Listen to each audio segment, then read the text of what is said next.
Fala pessoal, tranquilo? Estamos aqui hoje para bater mais um papo, dessa vez num tom um pouquinho mais bem-humorado, mais descontraído, por causa do nosso autor, o Carlo Cipolla, autor italiano, historiador da economia europeia e escritor do livro Allegro ma non troppo, esse aqui que está na minha mão, ou seja, alegre mas não muito, alegre mas nem tanto. É uma obra composta por dois textos, o primeiro deles vai ser comentado aqui hoje, o segundo vai ficar provavelmente para a semana que vem, porque de conteúdo eles não têm nada em comum, apenas de forma, em relação à forma com a qual o autor expõe as suas ideias, os seus pensamentos e as informações históricas, sociais e econômicas que ele traz para nós, num tom bem humorado, descontraído, leve e acessível para qualquer um que tenha interesse na obra dele e nos assuntos que ele aborda. Se quiser adquirir, tem aí nos links da descrição o livro, assim como em qualquer outro vídeo, qualquer outro livro que a gente comenta. Apesar desse tom bem humorado e descontraído, ele era muito respeitado no seu âmbito de conhecimento acadêmico,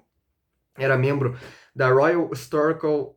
Society da Grã-Bretanha, da British Academy, da Academia de Lycée, American Academy of Arts and Sciences, American Philosophical Society of Philadelphia, entre outras instituições mundo afora. E ele já inicia o texto na introdução mostrando, explicando para nós a perspectiva dele, o ponto de vista dele acerca do humor que ele utiliza para escrever os seus textos, né? Dizendo que o humorismo é a solução por excelência para reduzir tensões, ultrapassar situações penosas, facilitar as relações e a convivência humana, de modo que em qualquer circunstância em que se apresente a oportunidade de praticar o humorismo, é um dever social não deixar que essa ocasião se perca. E aí ele já parte para o texto que a gente vai comentar, que é o papel das especiarias e da pimenta, particularmente, no desenvolvimento econômico da Idade Média. O início do texto, ele descreve de maneira breve, bem sucinta, o contexto histórico, social do marco inicial da Idade Média, né? A queda do Império Romano do Ocidente no século V depois de Cristo, que se deveu a vários fatores, dentre eles, de acordo com o autor, a contaminação pelo chumbo. Então, os romanos se utilizavam de muitos utensílios cotidianos, copos, talheres, pratos e entre outras coisas, compostos de ligas metálicas com chumbo, e também os aquedutos romanos que abasteciam as cidades com água eram feitos de chumbo, alguns deles, de modo que contaminaram a população que desconhecia esse potencial de contaminação, e aí ele descreve a seguinte situação. Envenenados pelo chumbo, com problemas intestinais estéreis e afetados pela aristotanásia, os romanos já não eram capazes de manter os bárbaros em respeito, e aí sucederam as invasões bárbaras, que todos sabemos que foi o fator predominante da queda do Império, né? Entre esse momento inaugural, século V depois de Cristo, e o século XI, né, mais ou menos em torno do ano 1000, ou seja, na Alta Idade Média, a Europa Ocidental, continental ocidental, viveu um período de queda demográfica por conta da esterilização causada pelo chumbo, mas também e principalmente por conta da desestruturação social e da perda de contato com o Oriente, com as rotas comerciais que traziam os bens, as especiarias orientais. E aí, especialmente, o autor coloca a pimenta com o seu potencial afrodisíaco, que se tornou um bem extremamente escasso na Europa Ocidental, fazendo com que as pessoas perdessem o apetite necessário para manter a densidade demográfica, o contingente populacional, num nível ao menos igual ao que era antes, né? E essa situação apenas vai se alterar com as cruzadas da Igreja Católica, que buscavam dois objetivos principais: a retomada do controle da Terra Santa, que estava nas mãos dos islâmicos, dos muçulmanos, que se encarregaram de impedir o contato com o Oriente dos ocidentais ainda mais, né, durante o período em que dominaram ali o norte da África, as rotas comerciais do Mar Mediterrâneo, a Península Ibérica, etc., o Império Muçulmano, no século VI e VII. E o segundo objetivo era justamente a retomada dessas rotas comerciais. E aí, quem se aproveitou disso foram os comerciantes italianos, principalmente genoveses e venezianos, não venezuelanos. E aí eles adquirem muitos recursos a partir disso, a partir desse meio campo que eles fazem entre o Oriente e o Ocidente, trazendo as mercadorias orientais novamente para cá, as especiarias, abastecendo o mercado ocidental de pimenta novamente com esse potencial afrodisíaco todo e contribuindo para um boom populacional e mercantil econômico, socioeconômico, dentre 1100 e 1300. Outra coisa que aconteceu importante nesse período foi o papel da Inglaterra, né? Uma ilha ali em cima da Europa continental que também sofria com a sua densidade demográfica baixa, especialmente aí o autor menciona o aspecto melancólico da região por conta da alta quantidade de chuvas e do tempo nublado, né?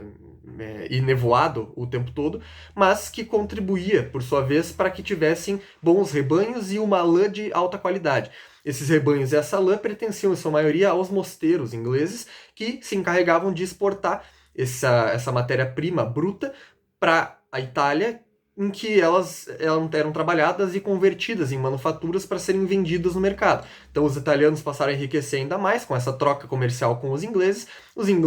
adquiriam os seus recursos a partir da venda de lã, da exportação de lã, para investir nos próprios mosteiros, melhorar a qualidade dessas instituições e também investir no vinho, que segundo o Carlo Cipolla era um bem de consumo, um bem desejado e muito pelos ingleses. Qual que era o problema? O problema é que os vinhos ingleses eram horríveis, a qualidade da terra e dos vinhedos ingleses era baixa. E aí surge o interesse especialmente pelos vinhedos franceses.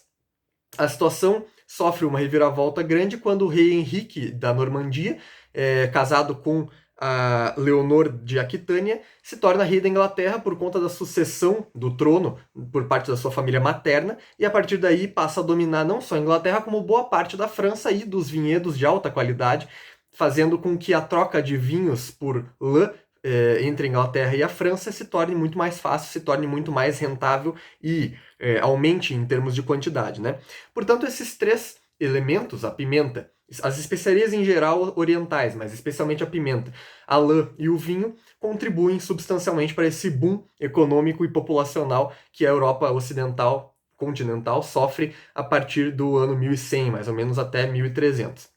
O que acontece a partir de 1300 que anuncia já a mudança de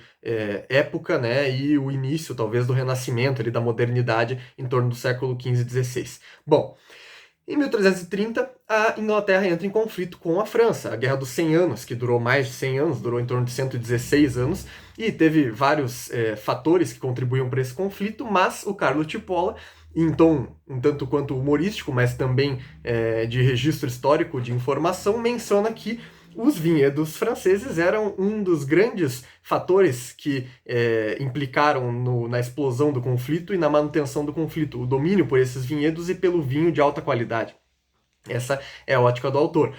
Essa guerra acabou fazendo com que os dois países tivessem grandes prejuízos econômicos. A Inglaterra foi à falência, declarou bancarrota, não pagou as suas dívidas com os comerciantes italianos, especialmente de Florença, e esses comerciantes, ou ao menos as gerações posteriores, teriam ficado desencantadas com o comércio, com a atividade mercantil e passaram a se dedicar em alguma medida a outros ramos de atividades, como a arte, a pintura, a escultura, a poesia, dando início, pontapé inicial talvez aí, do Renascimento. Isso tudo de acordo com o livro, obviamente com um tom humorístico e também com uma simplificação que talvez seja prejudicial para a completude da compreensão do fenômeno, mas não prejudica as informações que ali estão, né? E um segundo ponto importante da gente considerar é a peste negra, né? Entre 1347 e 1351, a peste assolou a Europa Ocidental, devastou mais de 1/3 da população europeia, fazendo com que algumas consequências sobreviessem. A primeira delas, o fato de que a pimenta teria se tornado um bem muito mais valioso e escasso caso os portugueses não tivessem iniciado as suas rotas de navegação pela África para chegar até as Índias, mas a partir daí descobrindo outros tipos de pimenta com mesmas propriedades afrodisíacas, como a pimenta do reino. Por que a pimenta teria ficado escassa e teria aumentado de preço? De acordo com Carlo Cipolla, a diminuição da população que ocorreu em virtude desses conflitos de guerra, né, e da peste, fez com que as demandas salariais aumentassem, porque havia menos mão de obra. E aí ele cita um trecho muito interessante, muito engraçado, de um manifesto, de um comunicado para o governo italiano, feito pela Casa da Moeda de Florença em 1365.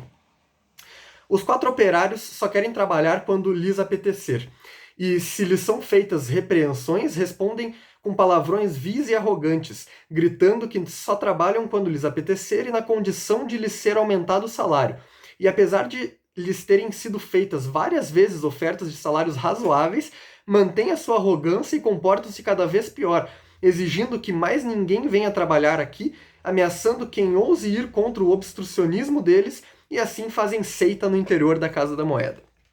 E aí, nesse contexto, o autor afirma que boa parte da população passou a ter acesso a mais recursos